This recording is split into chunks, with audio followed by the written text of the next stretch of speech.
तमाम नेता कहते हैं कि लोगों की कमाई बढ़ गई है, इसलिए महंगाई का असर अब होता नहीं। लेकिन क्या यह बात सच है?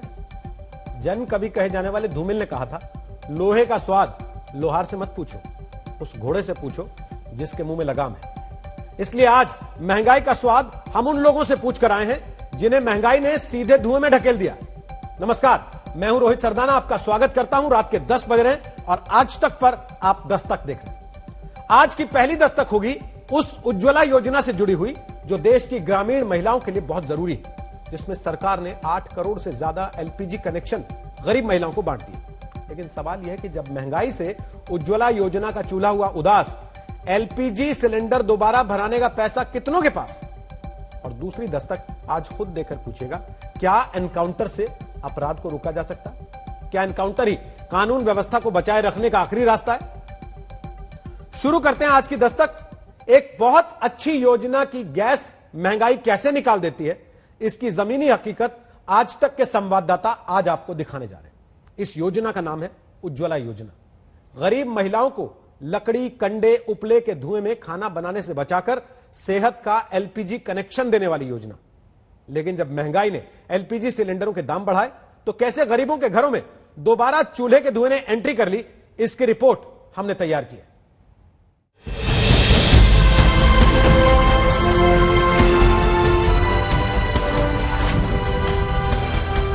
सांस आती है, एकदम घबराहट सी होती है, धुआं लगता है, कंडा हाथ पे लेकर आते तब चूल्हा जलाते धुआं होता है, खांसी उठाते हैं, आंसू आ जाते हैं, लगने लगा कांटा चिपक गया है। 2016 में इसी धुएं को खत्म करने के लिए प्रधानमंत्री ने उज्ज्वला योजना की शुरुआत की। मैं उन माताओं की पीड़ा को, उन बच्चों की पीड़ा को भली भांति अनुभव करके आया हूं, उस पीड़ा को जी करके आया हूं। और इसलिए मुझे मेरी इन गरीब माताओं को इस कष्टदायक जिंदगी से मुक्ति दिलानी है। लेकिन क्या देश की गरीब महिलाओं के लिए जरूरी उज्ज्वला योजना को महंगाई ने उदास कर दिया? जब से ये महंगी हो गई तो चूल्हे में आ गए। साग सब्जी की तो पैसा नहीं है और 900 रुपये कहाँ से जुटाई तो मैं वो कर करी आँखी फूटी जाती है, हमें धुआं मानी। सर गैस तो महंगा हो गया ना। आपको लगेगा कि इन आंसुओं की वजह धुआं है, लेकिन कारण धुआं नहीं, वो आग है जो महंगाई के कारण एलपीजी सिलेंडर के दामों में लगी। और इतिहास गवाह है, महंगाई की आग में आर्थिक कमजोरी की ज्वलनशीलता गरीब को सबसे पहले झुलसाती है। इसलिए देश के 2 राज्यों, उत्तर प्रदेश से संवाददाता कुमार अभिषेक और राजस्थान से शरद कुमार, आपको उज्ज्वला की उदासी की पूरी कहानी दिखाएंगे। हमीरपुर में यह घर सुधा और श्रवण का है। बढ़े दामों ने उज्ज्वला के सिलेंडर को बाहर उदास खड़ा कर दिया। अंदर चूल्हे में महंगाई ने आग फूंक रखी है। इसी धुएं से आजादी के लिए करोड़ों लोगों ने सब्सिडी शहरों में अपनी छोड़ दी तो सरकार उज्ज्वला का सिलेंडर गरीबों को दे पाई।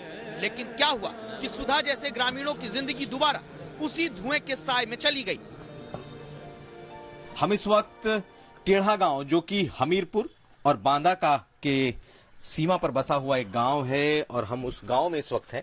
और आप यहां पर वो स्थिति देख सकते हैं कि किस तरीके से इस चूल्हे और सिलेंडर को बिल्कुल अलग करके रख दिया गया है और दोबारा से वही परंपरागत पुराना लकड़ी का चूल्हा, फूंक मारने की वही की विधि, वही तमाम चीजें एक बार फिर से लौट आई हैं। और इसकी वजह सिर्फ और सिर्फ ये, क्योंकि गैस के दाम पिछले 3 महीने में 5 बार बढ़े हैं।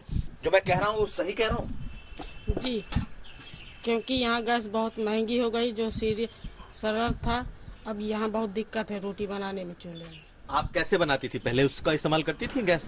गैस से बनाते थे, जब से ये महंगी हो गई तो चूल्हे में आ गए। क्यों दोबारा से गैस खरीदने में क्या समस्या आ रही? क्योंकि ये महंगी बढ़ी थे, हमें रोजगार है, हमारे पास इतने पैसे नहीं है। देश में 8 करोड़ से ज्यादा परिवारों को यही उज्ज्वला का सिलेंडर देने की योजना तय समय से पहले पूरी की जाती है। लेकिन 3 महीने में सुधा खुशियों की लौ से कंडे के धुएं में पहुंच जाती है। क्योंकि 3 महीने में 225 रुपए की गैस वाली महंगाई ने एक अच्छी योजना का धुआं कर दिया और उज्ज्वला के सिलेंडर को लोहे के लाल रंग वाला टुकड़ा बना दिया। बुंदेलखंड के हमीरपुर के हम उसी टेढ़ा गांव में हैं जहां सबसे ज्यादा उज्ज्वला के कनेक्शन मिले थे। अब आप इस चूल्हे को देख लीजिए, ये बस यूं ही शोकेस की तरह इस घर में पड़ा हुआ है। बकायदा उज्ज्वला योजना का ये जो सिलेंडर है, ये गैस है, आपको ऐसे ही दिखाई देगा, क्योंकि अभी कुछ हफ्तों से, कुछ महीनों से अब लोग इसका इस्तेमाल करना, गृहिणियां इसका इस्तेमाल करना कम कर चुकी हैं और जो असल तस्वीर है वो अब आपको दिखाई देगी। घर का खाना अब पूरी तरीके से पहले की तरह लकड़ी के चूल्हे पे बनता हुआ दिखेगा।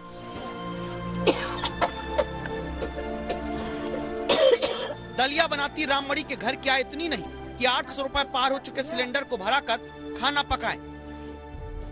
2018 का NSSO का सर्वे कहता है 20% गरीब परिवार की आय 1065 रुपए है।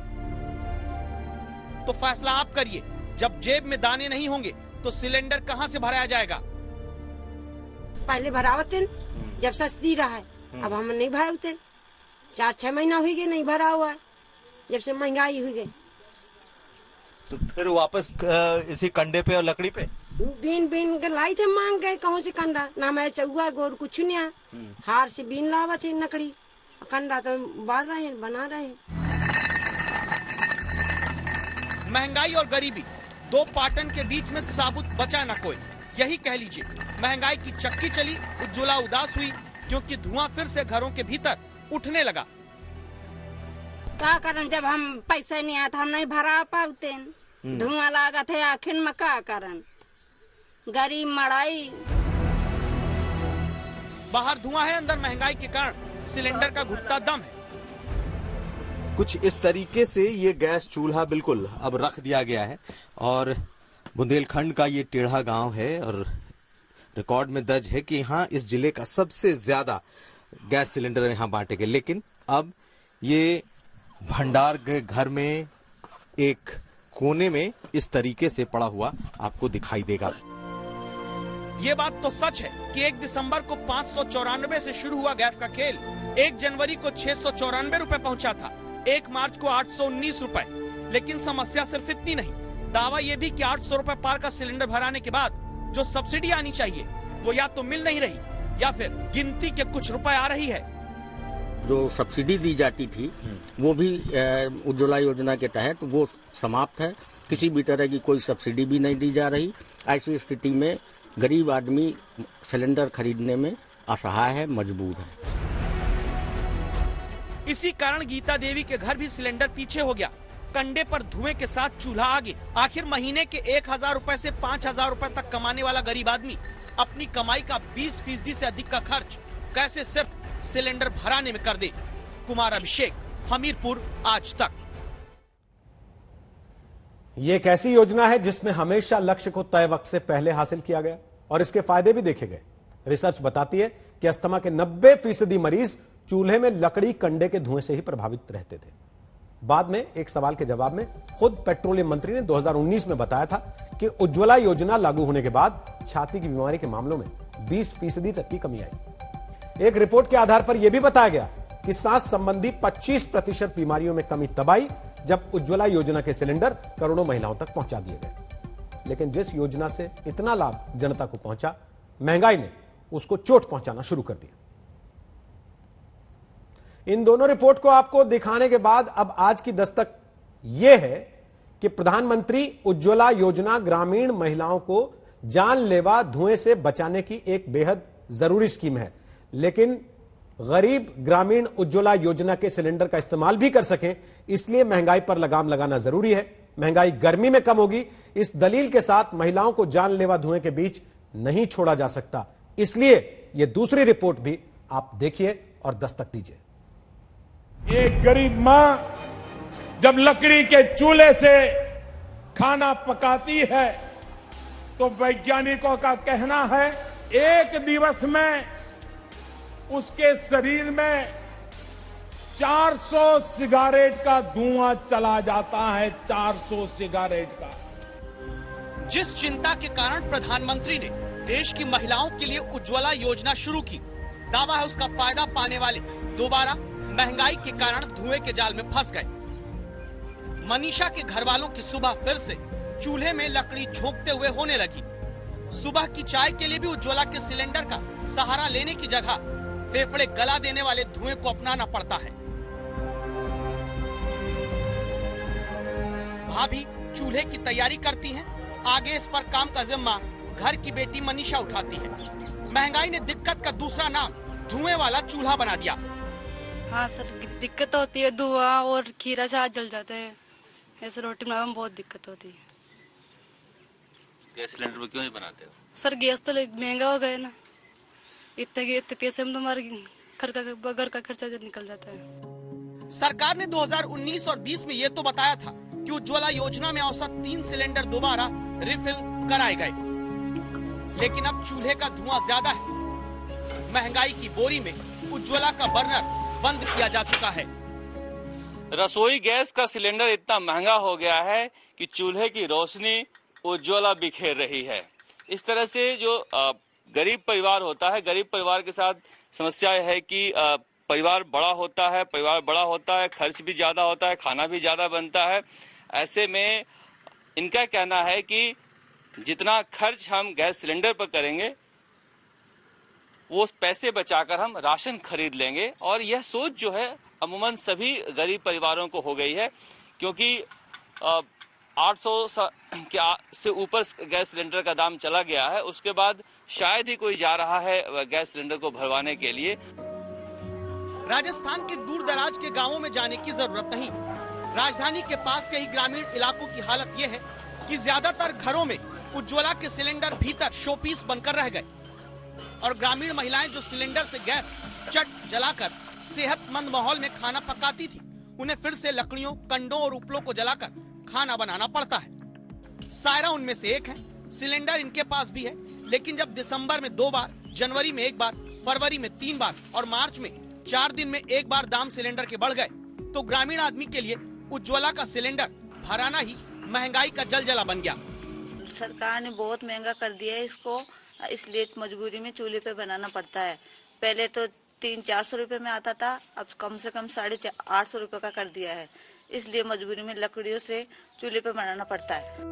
आंकड़े कहते हैं कि राजस्थान में 63,64,000 में से 21,60,000 उपभोक्ता ही रेगुलर रिफिलिंग सिलेंडर की करा पा रहे हैं, यानी करीब 30 से 35% ही उज्ज्वला के लाभार्थी सिलेंडर दोबारा भरा पाने की हिम्मत कर पाते हैं।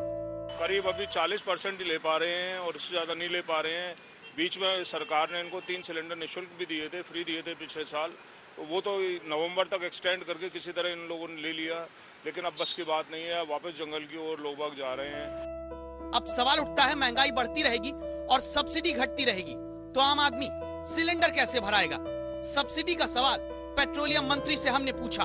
उज्ज्वला में सब्सिडी कम नहीं कर रहे थे कि रेट बढ़ता जा रहा है महिलाओं के लिए। देखिए, केवल उज्ज्वला नहीं, एलपीजी की दरों में अभी बढ़ा है। कुछ ग्राहकों को सब्सिडी मिल रहा है। धीरे धीरे ये प्राइस रेशनलाइज होगा, ये हमारी अपेक्षा है। तो क्या तब तक अपेक्षाओं के आधार पर महंगाई के चूल्हे में उन्हीं 400 सिगरेट के धुएं के बीच देश की महिलाएं खाना पकाती रहें? लोकतंत्र में सरकारों का चरित्र बाजार के आधार पर नहीं बल्कि जन कल्याणकारी रूप में होता है। उसी रूप का नतीजा उज्ज्वला योजना बनती है। तो फिर महंगाई के सिलेंडर से राहत का जन कल्याण क्यों नहीं दिया जाता? शरद कुमार, जयपुर, आज तक। और अब खबर कानून व्यवस्था पर दस्तक को लेकर। आज बिहार में बीजेपी के 3 विधायक और 1 मंत्री ने मांग रखी कि अपराध पर काबू करना है तो बिहार में भी यूपी की तरह अपराधियों की गाड़ियां पलटनी चाहिए। मांग उठाई गई कि यूपी की तरह बिहार में भी अपराधियों के एनकाउंटर होने चाहिए। सवाल यह कि कानून बनाने वाले खुलेआम कानून तोड़कर अपराध पर लगाम क्यों लगाना चाहते हैं, या फिर पुलिस विभाग को मजबूत करने वाली अपनी जिम्मेदारी से वो बचना चाहते हैं? विधायक नंबर 1, मांग बिहार में उत्तर प्रदेश जैसे गाड़ी अपराधियों की पलट जाए। यूपी के तर्ज पर जब कार्रवाई शुरू होगा तो इनको समझ में आ जाएगा कि हाँ भाई अब ठीक हो जाना जरूरी है। शुरू क्या होगा? यूपी के तर्ज पर, जैसे यूपी में जो सिस्टम है उस सिस्टम के हिसाब से गाड़ी पलटेगा यहाँ भी। इस प्रकार जब होगा तब जो बचे कुचे लोग हैं वो ठीक हो जाएंगे। विधायक नंबर 2, इनकी मांग है यूपी जैसे एनकाउंटर बिहार में भी हो। निश्चित रूप से कुछ ऐसा जरूर करना चाहिए कि उनमें खौफ पैदा हो। खौफ पैदा हो तो निश्चित रूप से जो बहुत गंभीर अपराध में लिप्त हैं उनको एनकाउंटर करने में क्या दिक्कत है, करना ही चाहिए। विधायक नंबर 3, मांग है पुलिस को एनकाउंटर की छूट मिले। यहाँ भी अपराधियों का मतलब एनकाउंटर करना चाहिए, उस तरफ इशारा कर रहे थे ताकि इशारा क्या होना चाहिए, इशारा कौन सी करना है। जो बात बोलना है एकदम टाइट होकर के बोलिए कि जो अपराधी हैं और पुलिस को इतनी छूट मिलनी चाहिए। विधायक ही नहीं, मंत्री भी मांग करते हैं एनकाउंटर मॉडल बिहार में लागू हो। एनकाउंटर मॉडल एक तरह से अच्छा भी है, लेकिन हम लोगों के यहाँ कानून तो इजाजत देता नहीं है। इसके लिए न्यायालय बना हुआ है। उत्तर प्रदेश इजाजत दे देता है। उत्तर प्रदेश के अब हमारे मुख्यमंत्री कर रहे हैं तो हम लोग भी यहाँ अपने माननीय मुख्यमंत्री से बात करेंगे। बिहार के वो नेता और मंत्री हैं जो चाहते हैं कि यूपी में जिस तरह गैंगस्टर विकास दुबे की गाड़ी पलटी और वो भागने के दौरान एनकाउंटर में मारा गया, ठीक उसी तरह बिहार में अब अपराधियों की गाड़ी पलटी जाए। मॉडल तो सराहनीय मॉडल है, नीतीश जी का मॉडल भी सराहनीय है, इसलिए इस मॉडल पर आप जाइए, ब्रेकर पर जाइए। बिहार का ब्रेकर मजबूत है और यहाँ भी अगर उस प्रकार का स्पीड अपराधियों का होगा तो यहाँ गाड़ी पलट जाएगी। बिहार में सुशासन की सरकार अपराध पर लगाम लगाने में कामयाब नहीं हो पा रही है और ऐसे में अब बीजेपी ने मांग की है कि बिहार में उत्तर प्रदेश का एनकाउंटर मॉडल लागू किया जाना चाहिए ताकि अपराध पर लगाम लगाया जा सके। लेकिन ऐसे में सवाल ये खड़ा होता है कि उत्तर प्रदेश में योगी आदित्यनाथ ने जो पुलिस को फ्री हैंड दिया हुआ है, क्या वही खुली छूट बिहार में नीतीश कुमार अपनी पुलिस को देंगे ताकि वो अपराधियों के खिलाफ कड़ी कार्रवाई कर पाएं? सवाल अब यह है कि बीजेपी के नेता यूपी के कानून की तारीफ कर रहे हैं या खुद यूपी में अपराधियों के एनकाउंटर पर सवाल उठा रहे हैं। उत्तर प्रदेश की तरह अपराधियों की गाड़ी बिहार में पलटे, ये कहने के पीछे बिहार बीजेपी के नेताओं की मंशा क्या है? क्या वाहवाही करने के चक्कर में बिहार बीजेपी के नेता ये कह बैठे हैं कि यूपी में फर्जी एनकाउंटर होता है? जिन्हें लगता है कि अपराध एनकाउंटर से ही काबू में आता है, वो इन आंकड़ों को भी देखें। मार्च 2017 से जुलाई 2020 तक उत्तर प्रदेश में 6000 से ज्यादा एनकाउंटर होते हैं, लेकिन फिर भी 2019 में 3806 हत्या के मामले सामने आते हैं। यूपी में 4 साल में 122 अपराधी मुठभेड़ में मारे जाते हैं, लेकिन 2019 में 59,000 से ज्यादा केस महिलाओं से अपराध के फिर भी सामने आते हैं। अपराध का हल कोई मुठभेड़ नहीं हो सकती, क्योंकि तब पुलिस के बेलगाम होने और फर्जी एनकाउंटर होने की भी आशंका जन्म लेती है। रोहित सिंह, पटना, आज तक। और अब वो खबर जिस पर महाराष्ट्र में खूब दस्तक हुई। महाराष्ट्र के जलगांव में एक हॉस्टल में पुलिस वालों पर लड़कियों के जबरन कपड़े उतरवाकर डांस करवाने का आरोप लगा। इस शर्मनाक घटना की जांच के लिए महाराष्ट्र सरकार ने एक कमेटी बनाई है और फिर ऐसी घटना ही नहीं होने की रिपोर्ट भी दे दी है।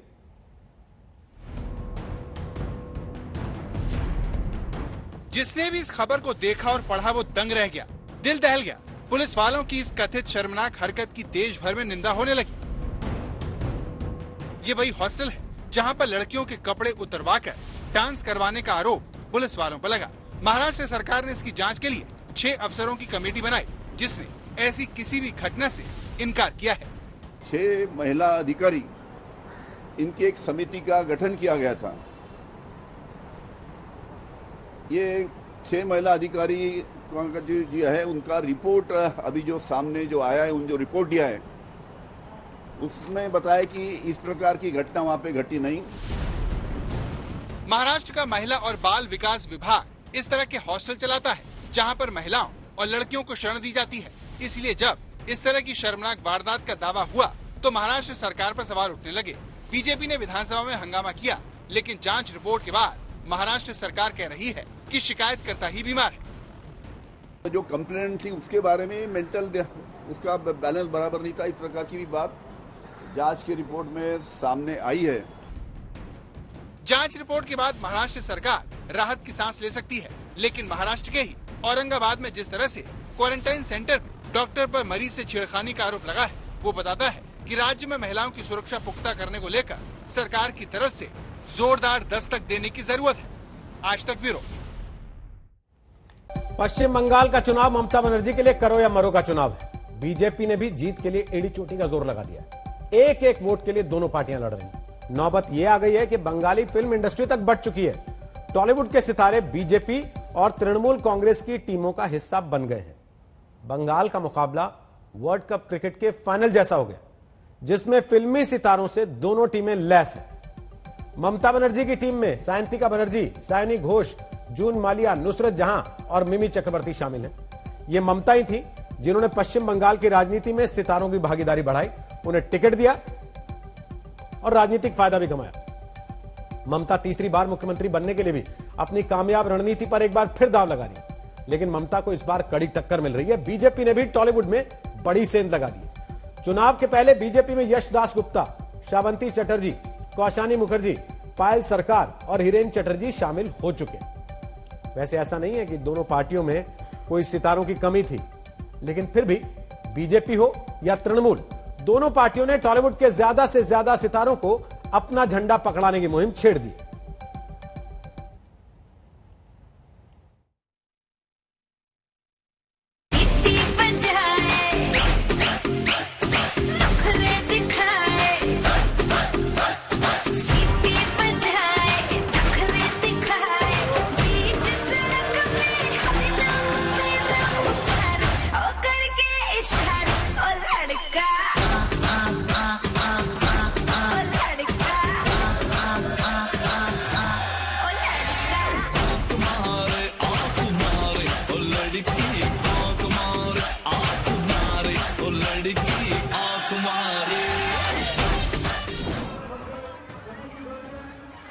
फिल्मी सितारे कहीं के भी जब वो जमीन पर उतरते हैं तो पब्लिक उनकी तरफ खिंची चली आती है। सितारों को देखने सुनने के इसी आकर्षण को पश्चिम बंगाल के इलेक्शन में कैच करवाने की तैयारी हो रही है। बीजेपी और तृणमूल कांग्रेस इन सितारों के सहारे चुनावी नैया पार लगाने की कोशिश में है। इसी सिलसिले में ममता की पार्टी में नए सितारे की एंट्री हुई है। नाम है सायंतिका बनर्जी, जिन्होंने बुधवार को तृणमूल का झंडा थामा। ये फैसला आज का नहीं है, मैं दीदी के साथ थी पहले भी। आज आप कह सकते हैं कि ऑफिशियली मैंने साथ दिया है। दीदी के साथ रहने के लिए मैं ऑफिशियली अपना नाम तृणमूल कांग्रेस में मेरा लिखा जाएगा। ये आज का फैसला नहीं है, मैं दीदी के साथ थी, आज भी हूँ और आगे भी रहूँगी।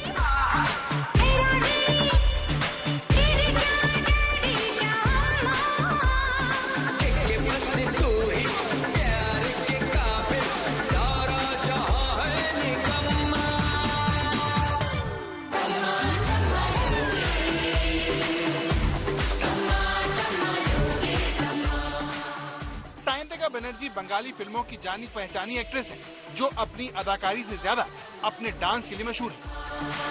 बजाती हुई सायंतिका ने साल 2008 में टीवी रियलिटी शो नाच धूम मचाले से ग्लैमर की दुनिया में कदम रखा। इसके बाद सायंतिका ने 2009 में घर संसार फिल्म से बंगाली फिल्म इंडस्ट्री में आगाज किया। सायंतिका अपनी फिल्मों के जरिए बंगाल में जाना पहचाना नाम है। सोशल मीडिया पर सक्रिय रहकर वो अपने फैन से सीधे जुड़ी रहती हैं, जिसका फायदा मिलने की उम्मीद टीएमसी को है।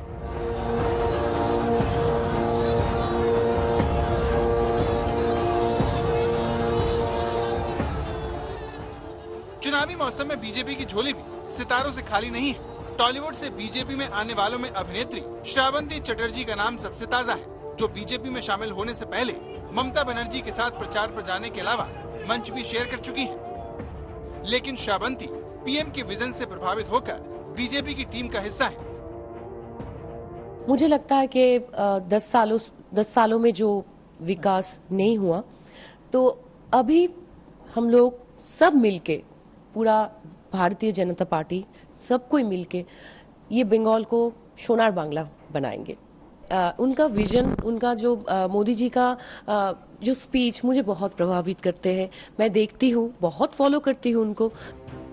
बंगाल के सिनेमा में अभी तक तृणमूल कांग्रेस का ही दबदबा था, लेकिन फेसबुक पर 30 लाख फॉलोअर्स वाली पायल सरकार जैसे सितारे जिस तेजी से कमल थाम रहे हैं, उसने तृणमूल के दबदबे को कड़ी चुनौती दे दी है। मेरा यही कारण है क्योंकि जैसा आज आप लोगों ने देखा कि एक लोको सोनार बांग्ला लॉन्च हुआ, तो हम सब यही चाहते हैं कि बंगाल फिर से पहले जैसे हो जाए, पहले जैसे बंगाल का जो प्राइड था, बंगाल की जो कल्चर थी, वो सब वापस आ जाए। तो अगर बीजेपी बंगाल के लिए इतना मेहनत कर रहे हैं तो मुझे लगा कि मुझे बीजेपी को सपोर्ट करना चाहिए। क्या चुनाव लड़ना चाहोगी, और अगर हाँ तो कहां से? मैं लड़ना चाहूंगी, कहां से लड़ूंगी ये पार्टी डिसाइड करेगी। बंगाल की सियासी प्रतिस्पर्धा ने टॉलीवुड को बांट दिया है। तृणमूल कांग्रेस की टीम में अगर सायंतिका बनर्जी, सायोनी घोष, जून मालिया, नुसरत जहां, मिमी चक्रवर्ती जैसे फिल्मी सितारे हैं, तो बीजेपी यश दास गुप्ता, श्रावंती चटर्जी, कौशानी मुखर्जी, पायल सरकार और हिरेन चटर्जी के साथ बंगाल के चुनाव में उतरने वाली है। आई थिंक বিজেপি এমন একটা পার্টি যেটা সব সময় ইউথকে চান্স দিয়েছে, ইউথের উপরে অনেকটা বিশ্বাস রেখেছে যে হ্যাঁ এই ইউথ কিছু চেঞ্জ নিয়ে আসতে পারে। यशदास गुप्ता बीजेपी में शामिल होने वाले सबसे चर्चित अभिनेता हैं, जो तृणमूल कांग्रेस की सांसद नुसरत जहां के नजदीकी दोस्त हैं, जिन्हें साल 2019 के चुनाव में उतारकर ममता बनर्जी ने विरोधियों के चुनावी गणित को खराब कर दिया था।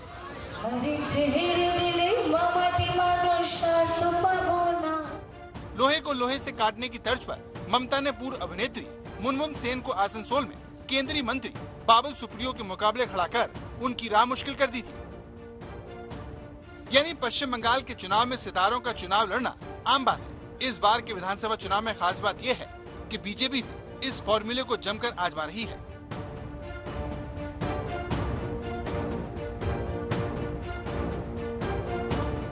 बीजेपी और टीएमसी दोनों के लिए ये चुनाव बेहद अहम है।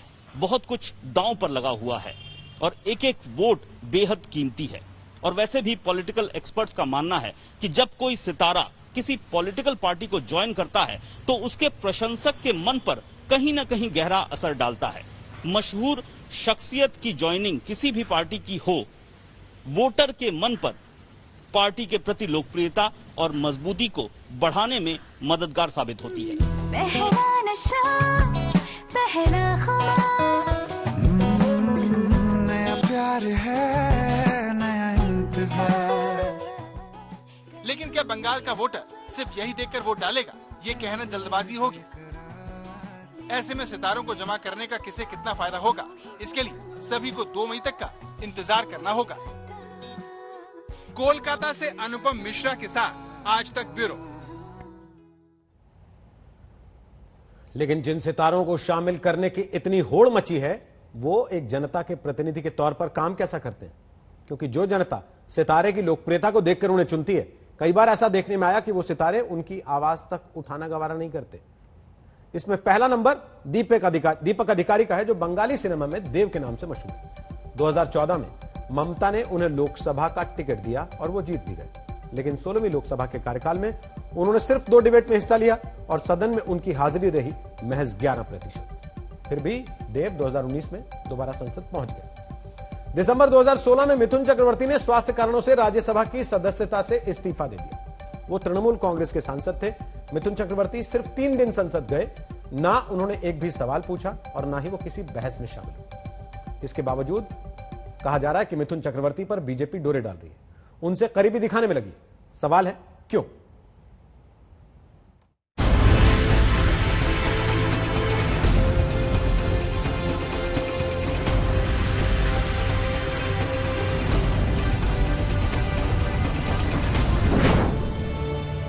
मिथुन चक्रवर्ती, सौरभ गांगुली, प्रोसेनजीत चटर्जी, ये पश्चिम बंगाल के 3 बड़े आइकन हैं। वो शख्सियत जिन पर बंगाल की जनता गर्व करती है। बंगाल की जनता के दिल में बसे ये सितारे भले ही बीजेपी में शामिल नहीं हुए हैं, न ही इन्होंने बीजेपी को वोट देने की अपील की है, फिर भी बीजेपी के नेता इनसे मिल रहे हैं। सवाल है क्यों?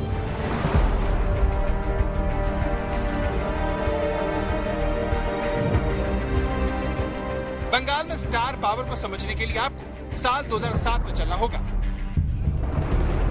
लेफ्ट की सरकार में जिस तरह से नंदीग्राम में संग्राम हुआ, उसने ममता बनर्जी को सियासी जीवनदान दे दिया। इसके लिए ममता ने उन सितारों की नाराजगी को जमकर भुनाया जिनकी धमक बंगाल की राजनीति में अच्छी खासी है। ये ममता बनर्जी ही थी जिन्होंने साल 2011 के चुनाव में बड़े पैमाने पर सितारों से पार्टी का प्रचार करवाया, टिकट देकर नेता भी बनाया। यानी सिंगूर और नंदीग्राम को लेकर नाराज जनता को ममता ने बंगाली सिनेमा के ग्लैमर से ऐसा लुभाया कि इतिहास बना दिया।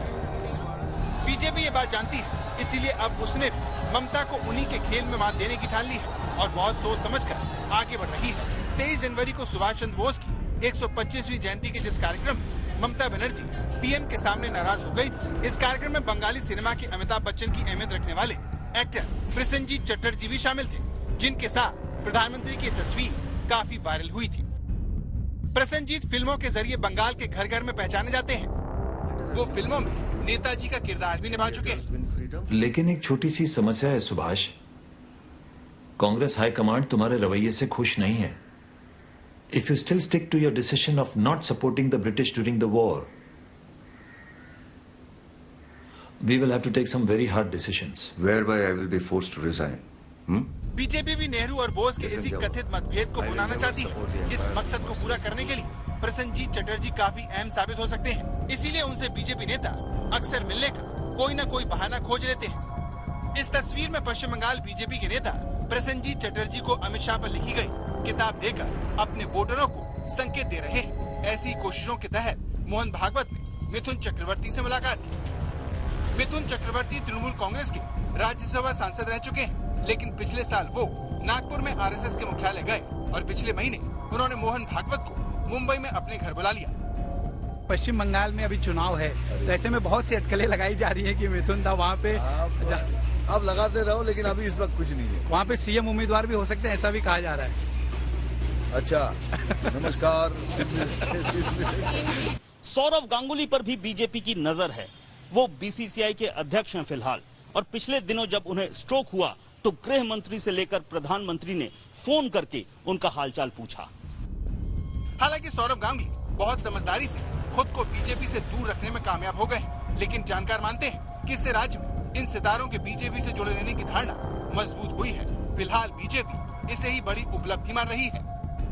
कोलकाता से अनुपम मिश्रा के साथ आज तक ब्यूरो।